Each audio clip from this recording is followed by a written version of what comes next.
bayan ko.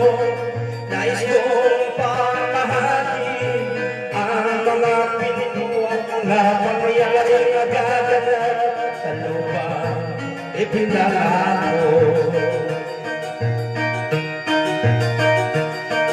Ang lupang pinagalingan ko'y may bayad ng dugo. May manalong nagkakapay nasa halang ginito. May mga punong malandahon, mga pusong di magkatipo sa mga pangyayaring nagaganap sa lupang itinangako.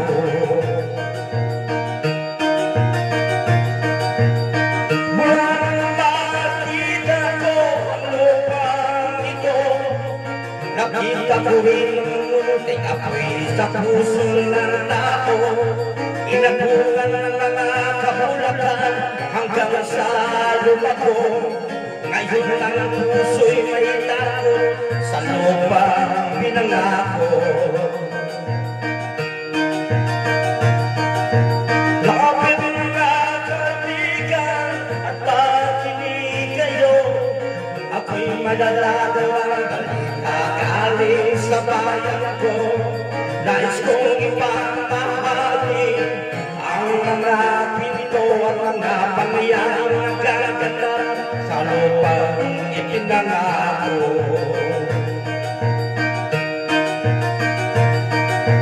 Dati-dati ang mga bukid ay kulay ginto. Dati-dati ang mga ibon sa layan ng tao. Dati-dati ay katahimikan ang musikang nagpapatulog sa mga batang walang muwang sa mundo.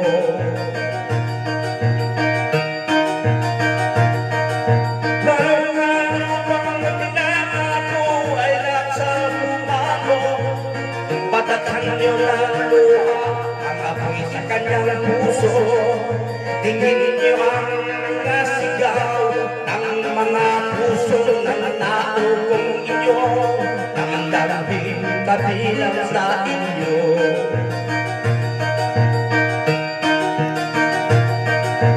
Doon mga kaisyunan paminaw mo, doon ako'y dalang mga balita ikan sa banwa ko. Gusto kong ay mahimalo ang mga istorya na nagagahit ako sa banwa Kisarado.